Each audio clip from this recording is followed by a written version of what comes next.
Welcome, guys, to another episode of the podcast. Here we have a guest that came all the way from Montreal to PI. His name is Andreas.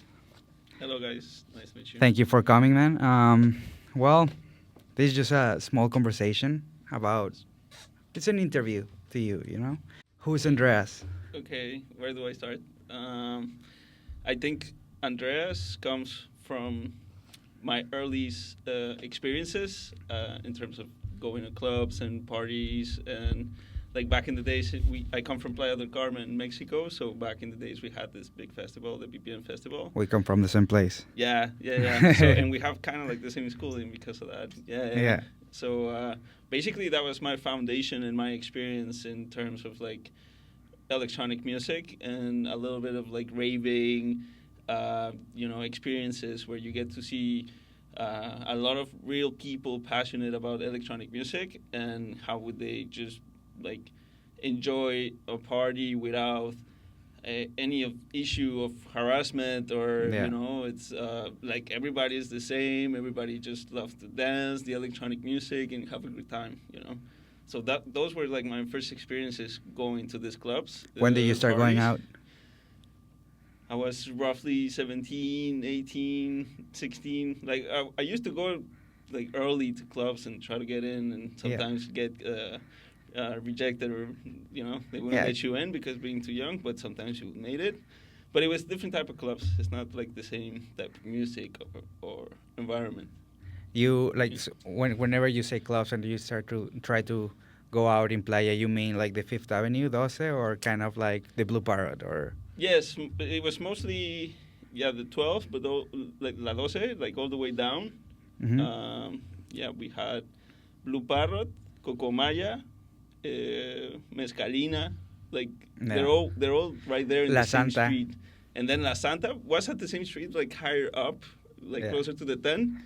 And that was the original one. And then it got shut down, and then it got changed to the other location, like 2 streets away from there. For the ones that don't know, the Fifth Avenue, La 12, the 12th Street, it's one of the most... Well, it was the OG place for electronic music back in, 2000... Well, like around 2004-ish, like we were very young. Like obviously a lot of people used to go there, but 2008, 2010, 2012, and then I guess the end of the BPM was like around 2018. Yeah.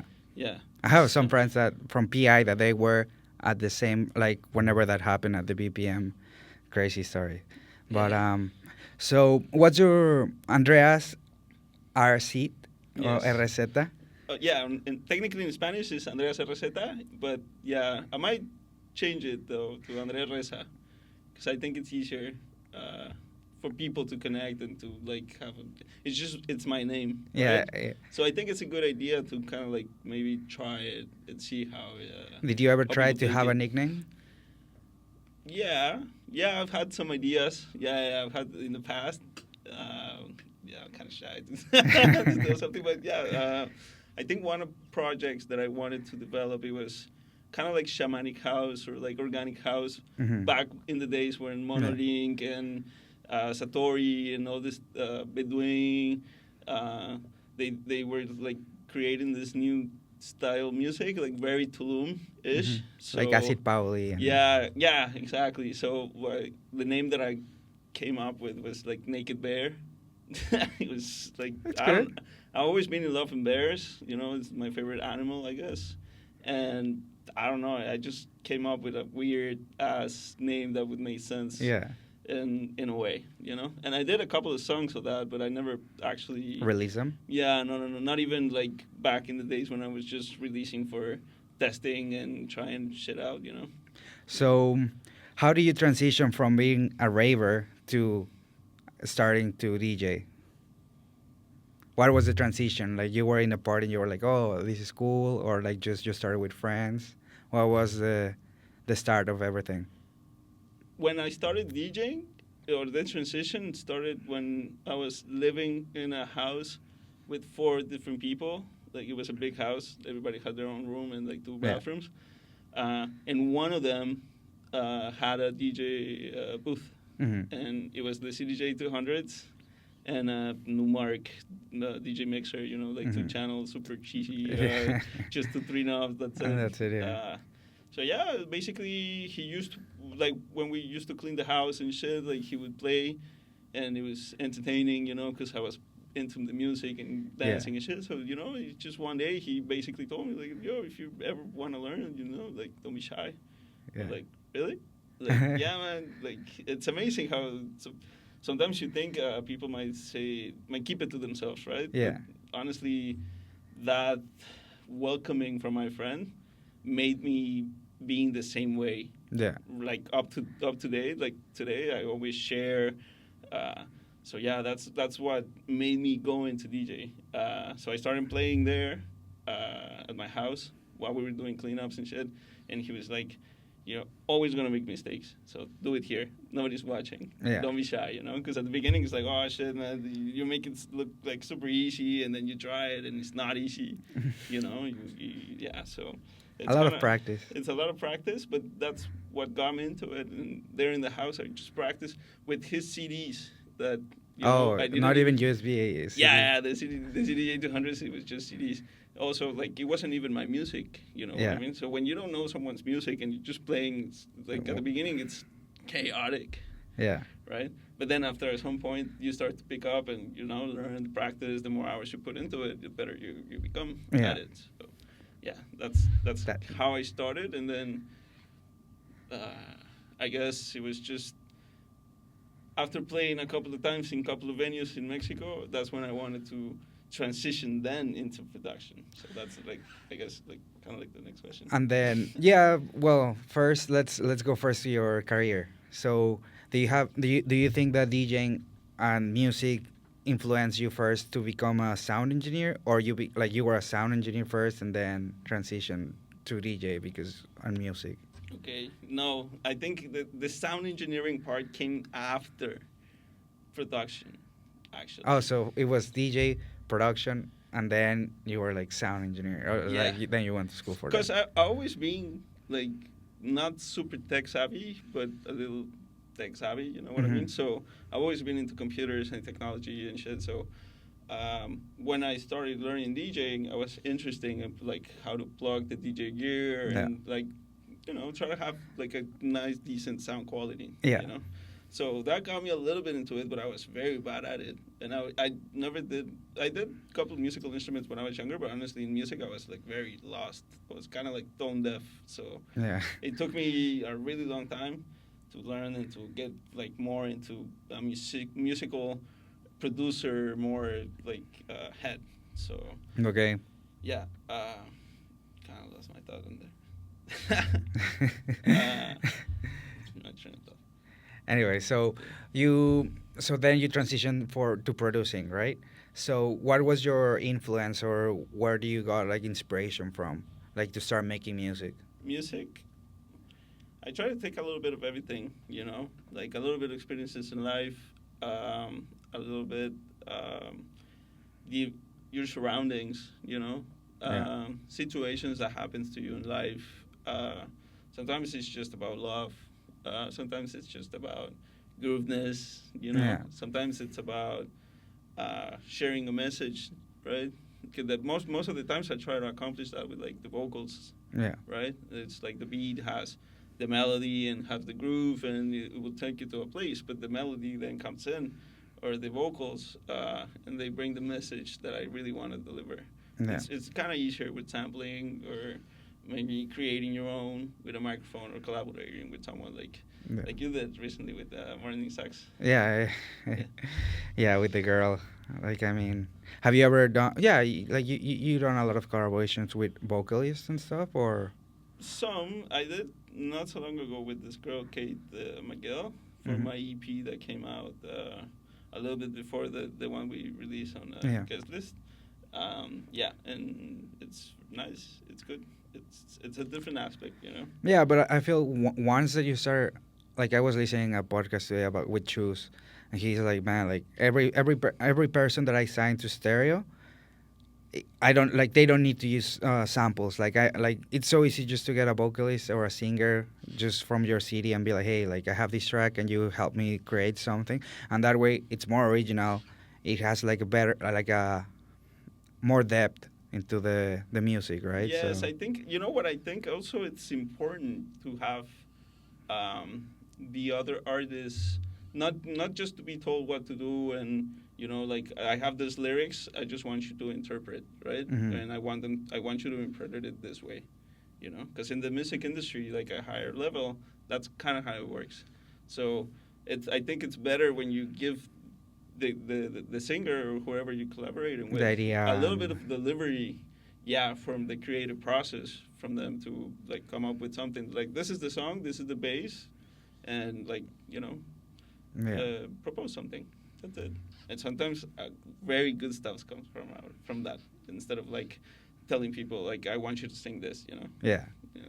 Yeah, I mean, it was my first time working with a singer, so it was kind of like, okay, here's the project, Yeah. do whatever you can, and I mean, ended up sounding really good. She's a really good singer, so I'm excited. I already sent that to a few different labels, like big labels, to see if someone wants them. So that will Nice. be interesting in the next couple of months to hear something from somewhere. Um, yeah, what? Fingers crossed, man. I Yeah, hope yeah, yeah. yeah something happens soon.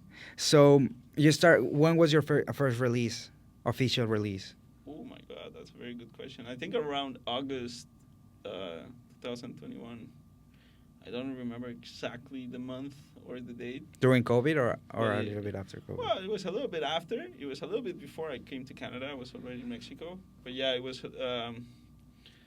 Think about COVID in Playa del Carmen at that point. Like COVID wasn't like a thing, Yeah, Like yeah, everything was no open. masks, no nothing. Yeah, yeah, it was like freedom back. But yeah, that's when I started, and became more constant in releases Yeah, being here in Canada. yeah. Yeah. Especially during the winter where like you don't go out or anything. Yeah. It's just easy just to stay in and then just stay in the studio and Yes, and you know what? I live in Montreal for the past 3.5 years, and what I find out so far is you like the spring is amazing, the summer is amazing, the fall is amazing, the winter sucks. So yeah, basically, you do all you can do in spring, summer, and I guess it's the same in most Canada, right? yeah. But yeah, that's what I basically do most of the times. It's like I don't produce so much in summer and fall, and Yeah. I do produce. I do have time, and whenever I don't know, go to this party event, go see a DJ that I like, I always come back to the studio with like a lot of ideas. you know hmm so yeah, then I produce. I might not even finish songs. Sometimes I do like 2 3 different projects, and it's like damn, bro, like I never got a chance to develop, man, because I'm busy with work, or I'm doing like Yeah. other stuff that keeps me busy like during the day. So yeah, it's a little complicated, but in winter is when I do the most amount of songs. Yeah. So you are from Playa del Carmen, then you moved to Mexico City, then you moved to Montreal. Where have you had more fun DJing? Or like partying, I Yeah. guess Mexico of course, but where do you feel you connected more with the people? Yeah, it's a very good question. Look, Mexico. If you put it this way, yes, I've played way more in Mexico City because that's where I was like hub hmm in a little bit in Playa del Carmen as well. But honestly, I think I never got the vibe that I got when I started DJing in Montreal. And in Montreal, the couple of times that I had the chance to play, the connection with the crowd was amazing. I was nervous because it's been quite some time that I haven't DJ because I focus more in producing and hmm Yeah. also a little bit of visual artist. So it involves making videos and all the hustle Oh, that involves being an independent artist. So yeah, now that I get a chance back into DJing in Montreal, I got like a good connection, with the yeah. audience. Also, obviously, I growth in level and understanding in DJ sets and giving people what they want. So I've had very good results, and I appreciate really the connection that you get with the audience. And in Mexico City, it was nice. It's good, whatever. But It's not the same, Montreal, and I'm very looking forward to what's gonna be the experience here. So I Yeah. have very good vibes, honestly. It's gonna be fun. It's always a good time in Babas, you I've been know. waiting so long for this day to come, and Yeah. it's gonna. I prepped some good songs. You prep some good songs. Yeah, yeah. What's your process for preparing a set? Oh my God, it's so elaborate. But I'm kind of like a little bit old school, you know. Like I do dig into labels that I know, Mhm. artists, songs that I remember from the past. I do like new songs that just came out. I do a mix of everything, you know. Like I did prep my set like 2 3 weeks ago, maybe like kind of like I built a playlist, and then then I try to get the songs. Then I I try to get the BPM and the key of every song, Okay. and then I do a folder, right? And then I do folders of BPMs, and then I put the songs there, you know. So Yeah. at least, and I try to make the playlist like the same style. Yeah, Like yeah, if it's house, if it's techno, if it's whatever genre, so that kind of keeps you locked in. Because I know that other ways of doing it is like by moods. Mhm. And when I used to do that, I used to end up in DJ sets that weren't like maybe so coherent, you know, from Okay. beginning to the end. Yeah. And I'd like to have a DJ set that has a consistent or like a thread that connects the beginning and the end Yeah. of a DJ set. It's a story Yeah. that you can tell. So you achieve that by looking songs that have like the similar type of vibe, the similar type of style, Yeah. Yeah. and then what I do is I just divide them by the BPM and their key. So Yeah. whenever I play, So you always play in key.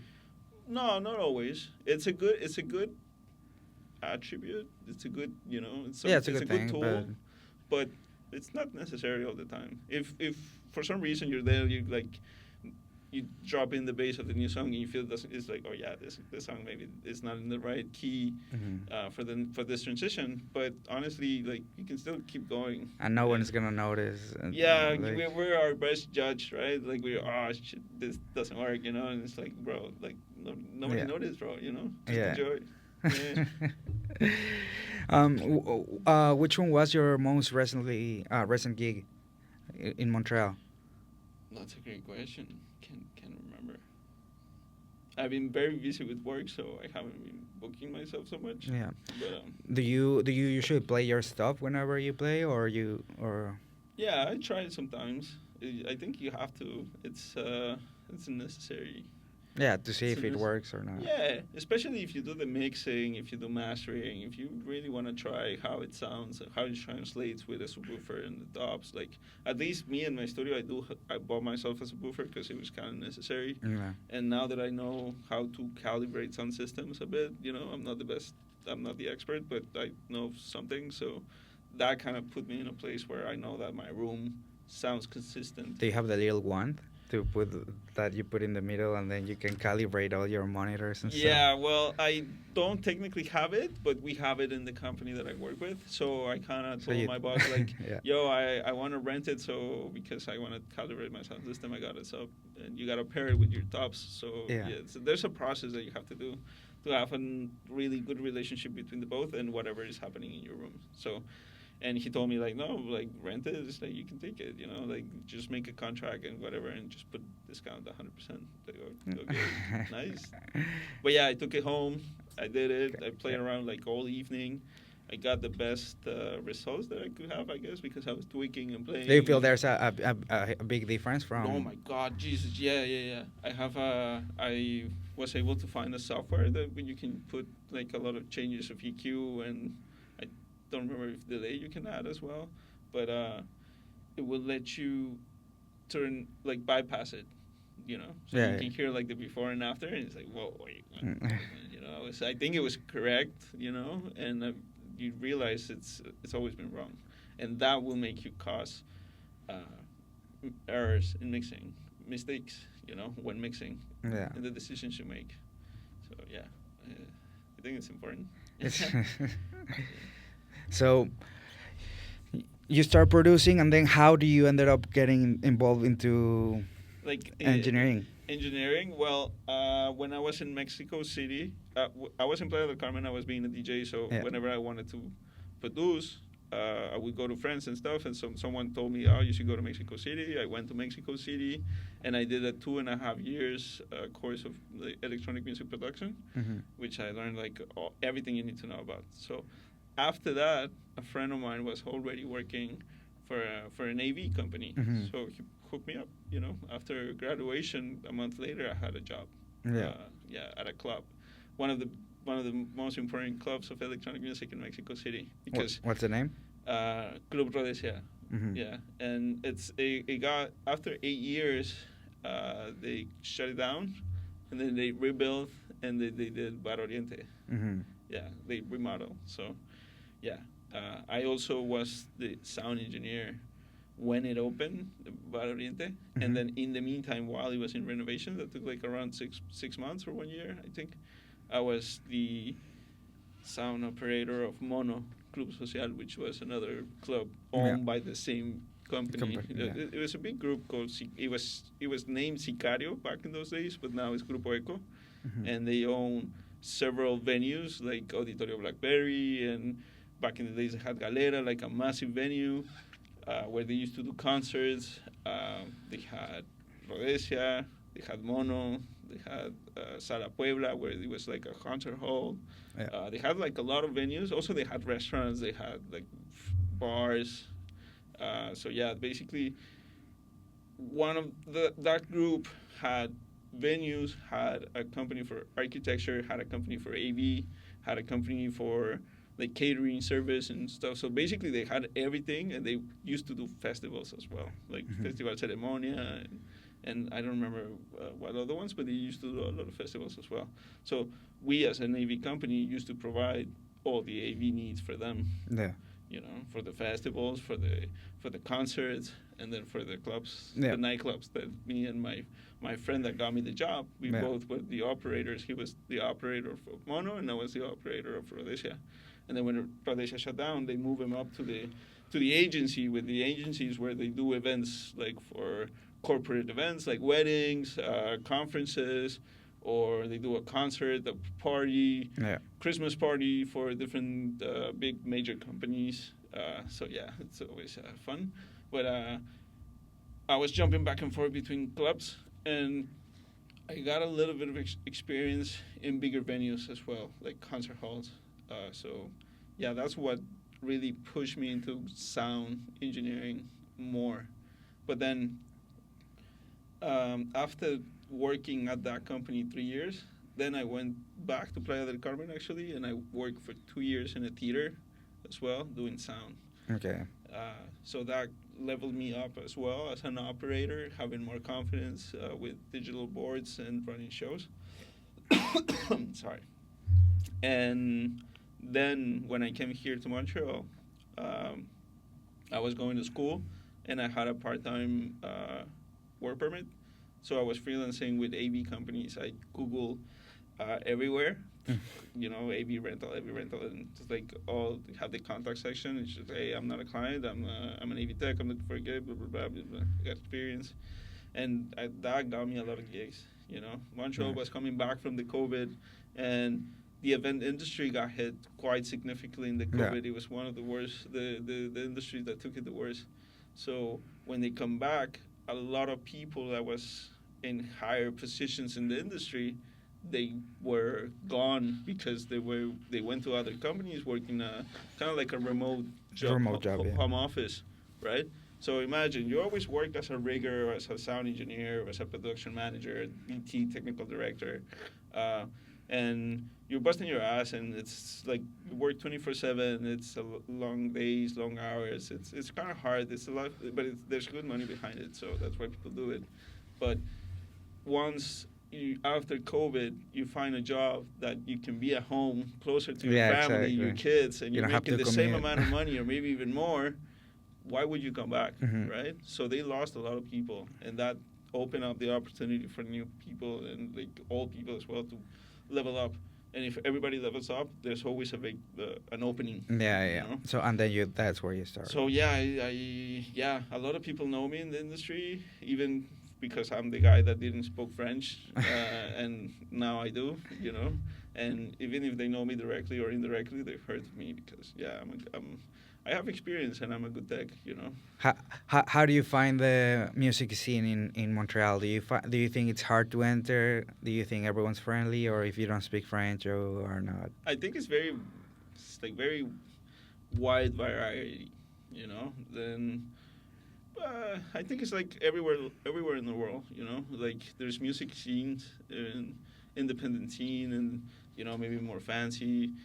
You got like very fancy nightclubs like Yoko Luna or Subois, and then you have like independent like good people making good parties like Mike Larry doing the Arder, Hmm.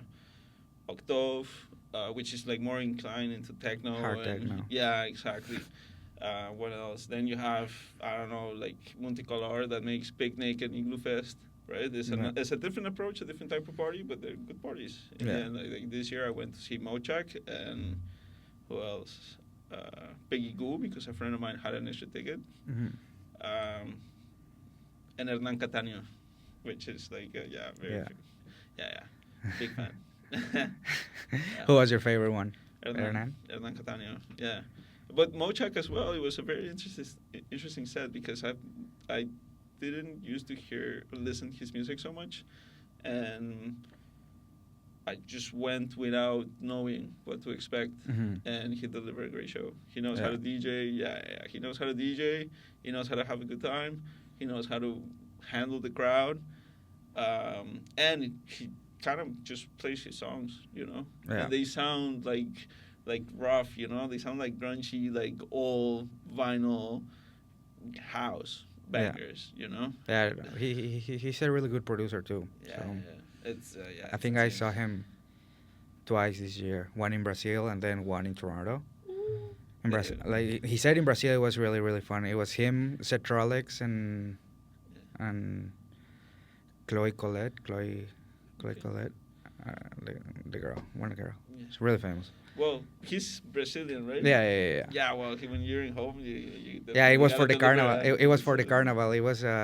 It was a rave there for the carnival season, and it was really good.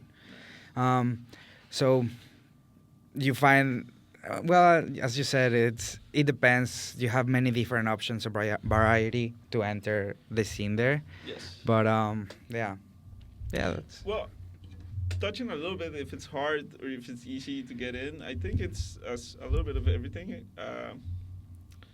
You do have to go out and put yourself out there, yeah. right? And get to network a bit and speak to people and introduce yourself. And, you know, I Do the think that's a, networking and yes, I think that's a very big, important step that you have to do, but it's everywhere. And I learned to do that, or I didn't learn how to do it.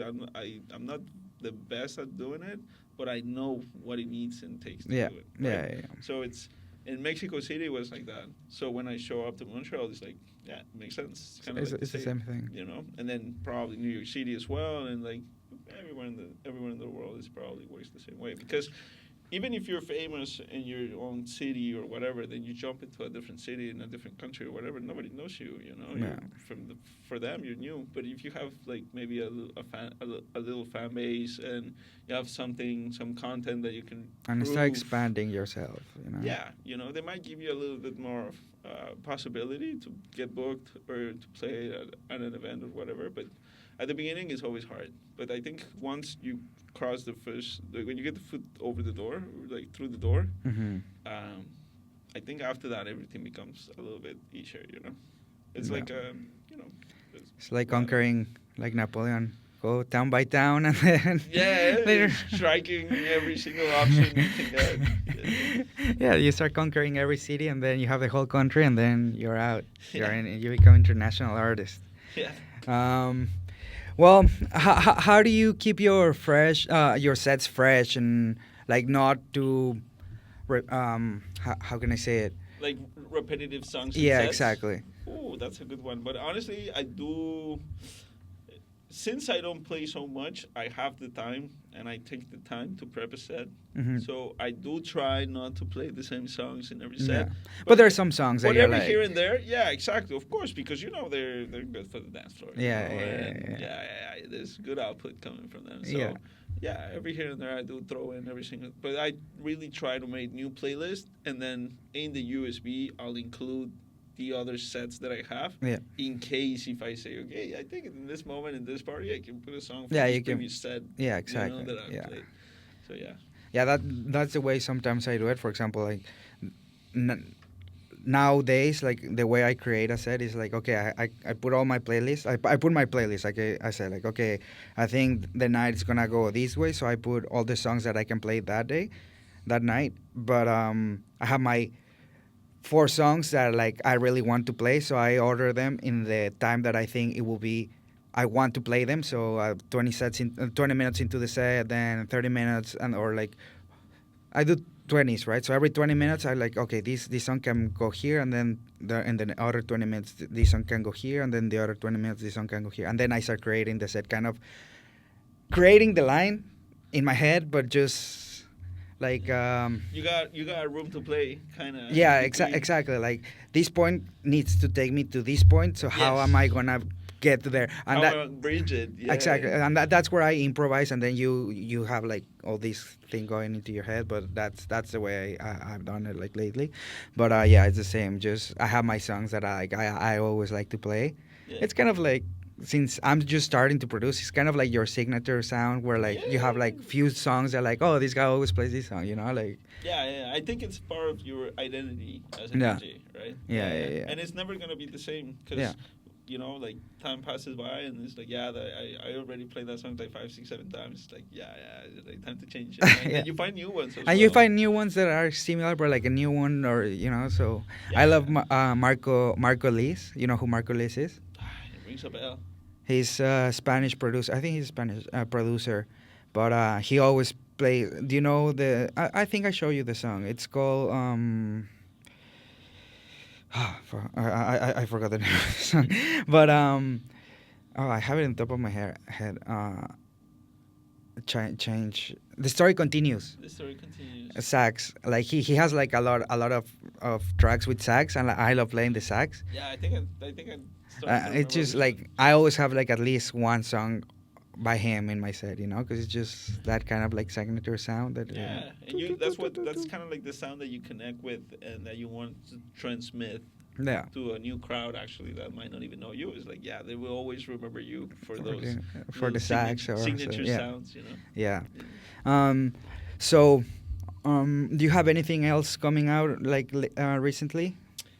Yes, Or in the future? I have some stuff cooking in the oven. Yes, something that might come out soon in guest list, an EP 2 song. It might turn into 4 songs because some remixes might be added for those 2 original songs. That I Bro, have. these 2 songs are fire. Like the new ones. Yeah. Thanks, I appreciate it. Like it's getting good. Like have you heard Carl Hierleman new EP? Yes, It's good. Yes, if I see him tomorrow, I'll tell him that. Their songs are great. Honestly, He lives in Moncton, but okay. Well, unfortunately, I close, won't be but able not to see not, him. not that close. Yeah. But yeah, But either way, I'll get in touch with him because he's it's a very good songs. It gave me a little bit of an idea as well in terms of like what I wanna bring in guest list. It's a very good EP. I really liked it. Yeah. It's well mixed and it's well balanced, and I like the grooviness. Yeah. I think it's very important. yeah, like that. The song that El sentido de la vida. It reminds me a lot of Caminante no hay camino or something like that. Have you ever heard that song? No, maybe I don't remember. Like a really really old song. But anyway. like from Mexico, like Latin music. Yeah, well, it's Latin. Ajá. Facundo Cabral. Oui, Facundo Cabral, que sí conozco. Sorry, I know.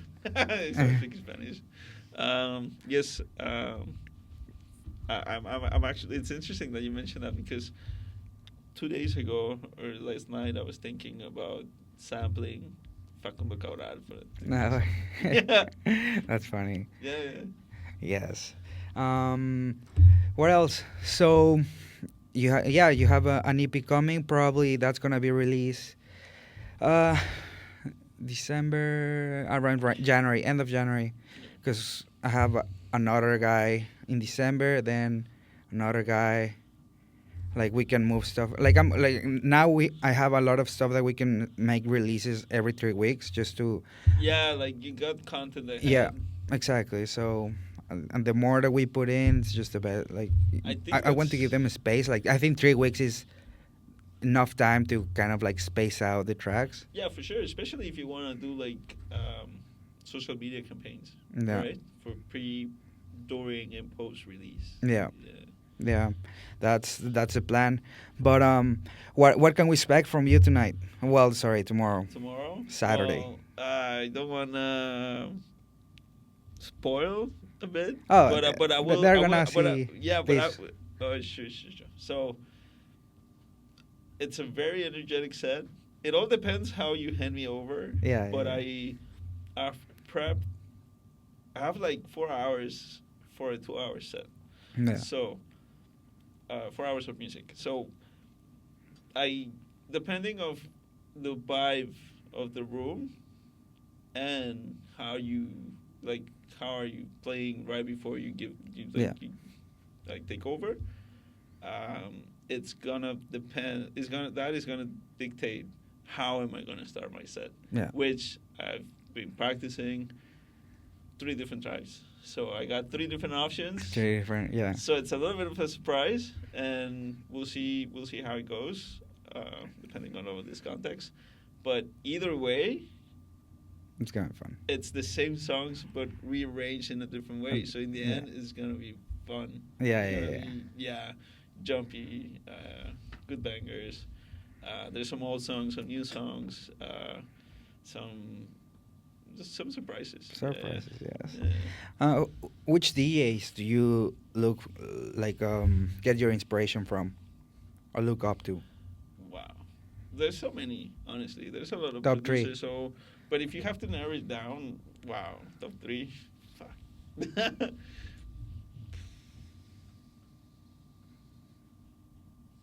Steaming, Mm-hmm. steaming. It's I don't make music like him because obviously he makes his music like very, but the sound that he has it just blows my mind.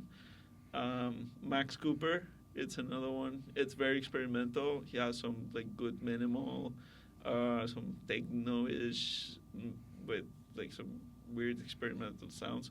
The guy used to be a scientist and like super Mm-hmm. nerd and shit, and then he turned into music. So he makes like incredible stuff with synthesis, and yeah, the guy is just insane.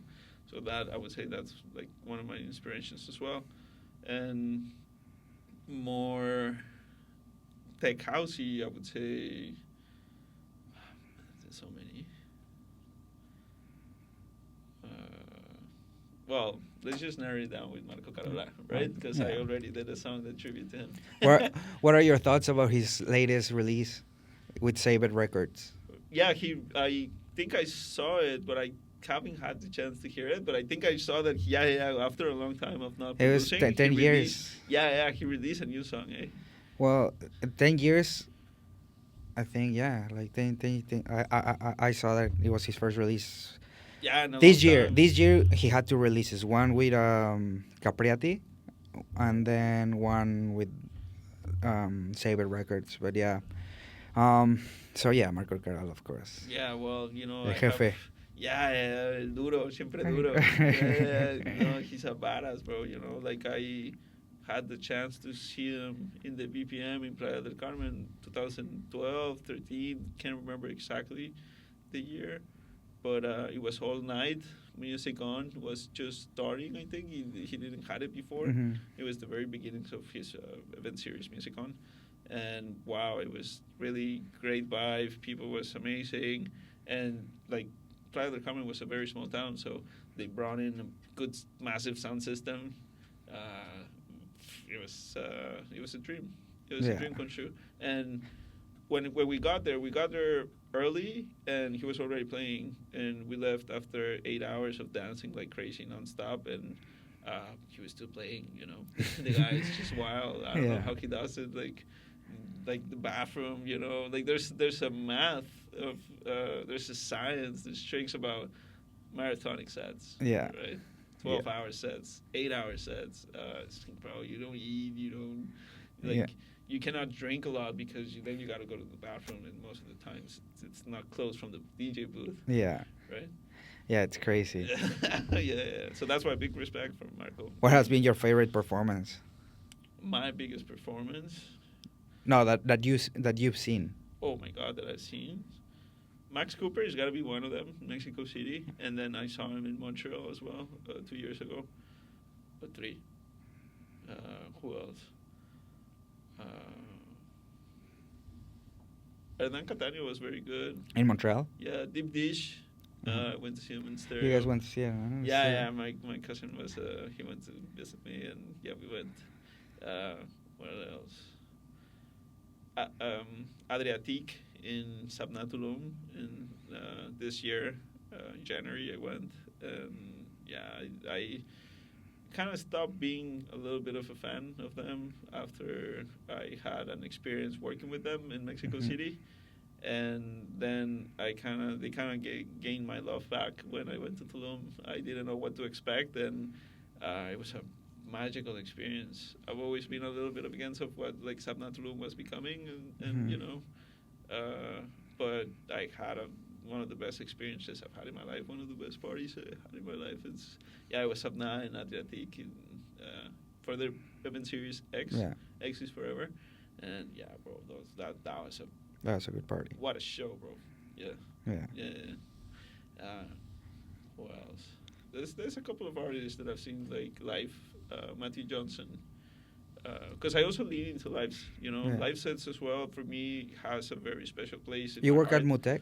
Yeah, because Mutec as well. In Mutec. Mexico City, I did a couple of editions with the AV company, and then in Montreal last year, I didn't got hired to work with them, but the year previously for that, I did work for them the entire week. I was the operator of one of the rooms where they were doing like conferences and laboratories, and yeah, it was super nice, and I had access to every venue and every club. So after working, that was the conferences. It was 9 to 5 type of thing. So Yeah. right after 5, all the venues start closing. They start opening for the events. You have the main Esplana Tranquil where they do like the big stage, and it's Mhm. free. And, you can walk in and enjoy like very nice, good music and different lives.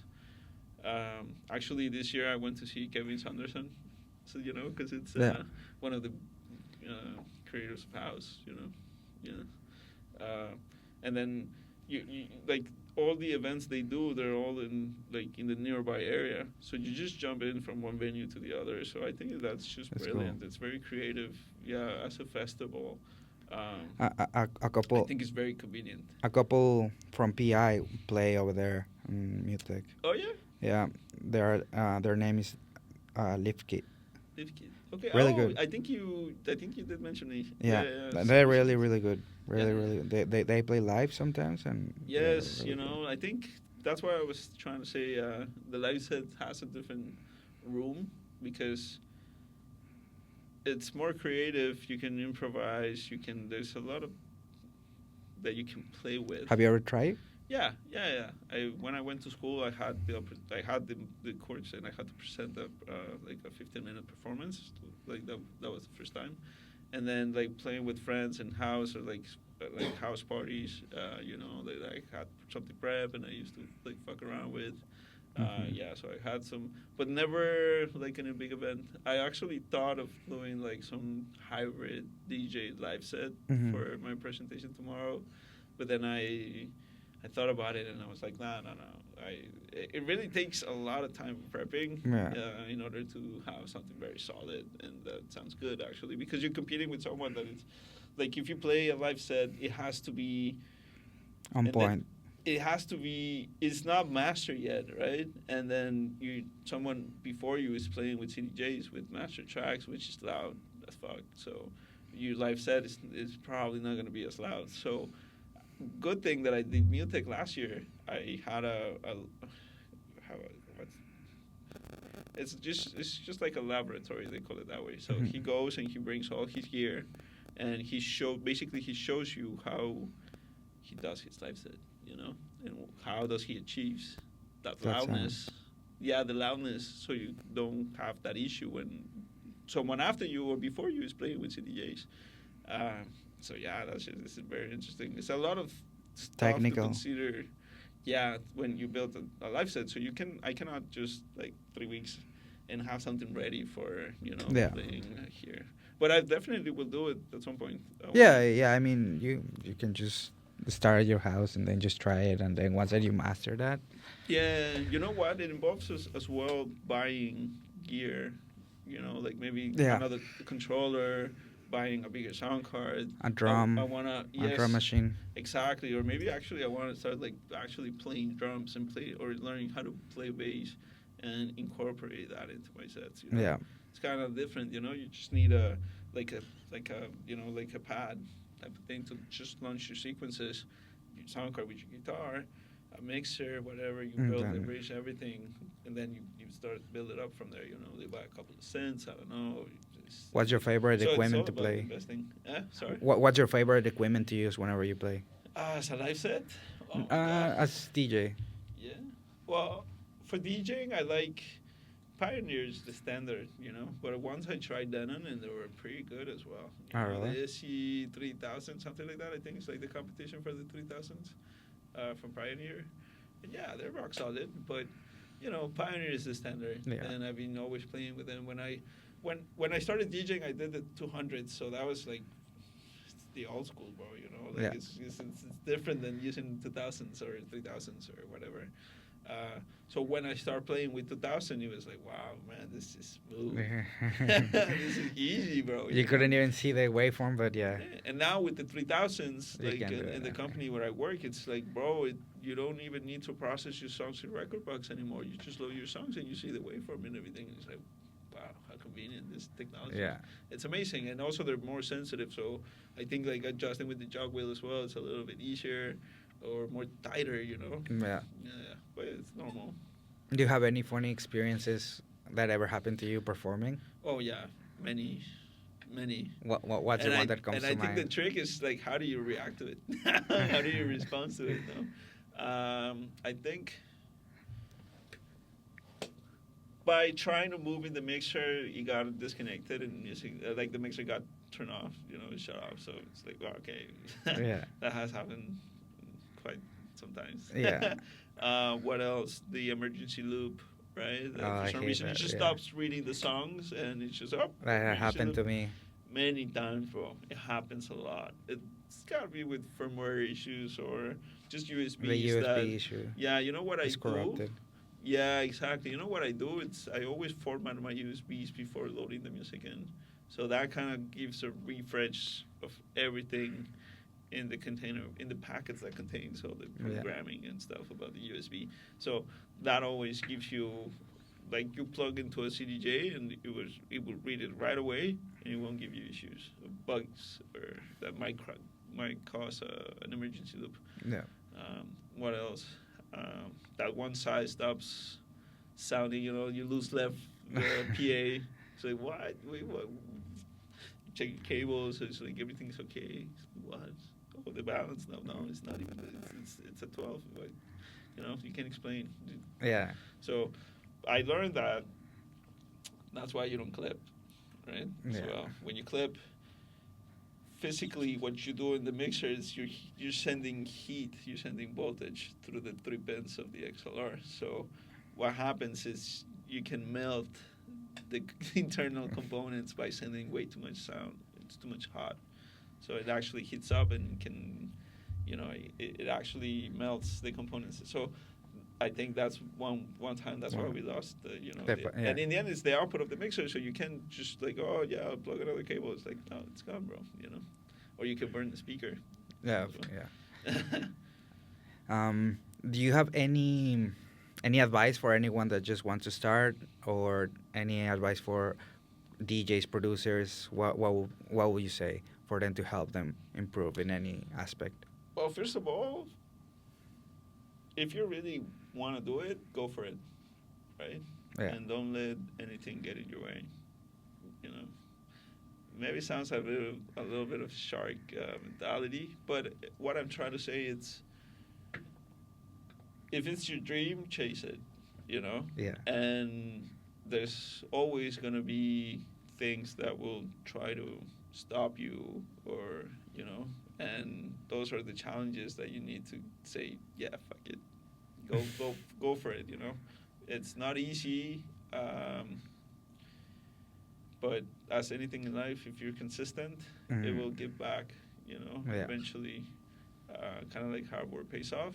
So don't hesitate to ask for help as well from a friend that that already plays. Honestly, that's how I learned playing. Someone offered me, because I was shy enough to ask, and he was like, you can ask, right? Yeah. Yeah, just go for it, man. If you really want to learn, stick to it. Put some hours into it. Like, don't just false believe that you want to do it, but you never do it. You end up in the realm of the people that say things that never accomplish. They never accomplish, yeah. So it's like, just go for it. It's a very beautiful profession, you could call it, a very beautiful hobby. So it's a way to connect to people. So if you really want to do it, go for it. I really recommend it. And I think it's a little less hard than playing an instrument. So pretty much anybody can do it. Yeah, I think as long as you have good taste in music, and that's just depends of everyone.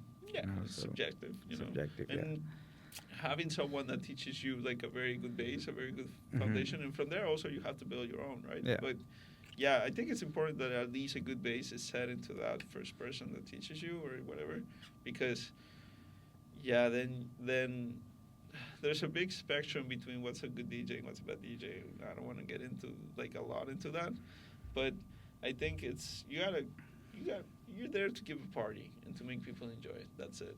So you gotta play whatever the people needs to hear, to enjoy. Yeah, to hear. So it can be anything, bro.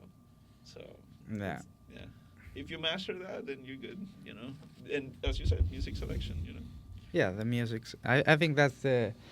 Not even the technical aspect of transitions and stuff. What you need is just have good music, and that's it. Like, if you make bad transitions, of course, like you're gonna improve during the time, but at the end of the day, it's just more about the music that is playing than about how you transition in 10 seconds to another song. Yeah.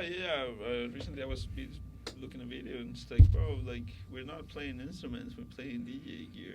Luckily, I can drink something and enjoy the record that I just put, Yeah. It's like, let's dance a bit and stuff, and whenever it's about to finish, just make a transition into the next song, and that's it, You don't need to be like, in Spanish we say efectitis, like that you just effects and building and I mean, if that's your thing, it's okay, you can go for it, but technically I rather hear a set that is more organic, I'm a little bit old school in that terms. I like what the real DJ experience was back in the days, which was someone hidden in a booth, and like there was just speakers and people were just having a blast, laughing, talking, dancing, without the DJ being in the middle of the party. Yeah. Exactly, the center of attention. And I'm not gonna lie, I do like it. We all like it a bit, being on stage and whatever, but I like the intimate. It's like we're all the same. We're here for the music, Yeah. That's it. Well, bro, we just almost made an hour. I think we got enough for now. Definitely, we can do another one anytime. But anywhere, can you tell them where can they find you? Yes, of course. You can find me everywhere as Andreas Arts said. I always have an issue pronouncing the Z in English, but it's you can find me in Instagram, Facebook, YouTube channel. Also, like through guest list, you'll see all the ECPs posts there. Well, thank you guys. Thank you, bro. Thank you so much for coming, and I'm excited for tomorrow night. Yeah, man. Thank you for having me. Sure.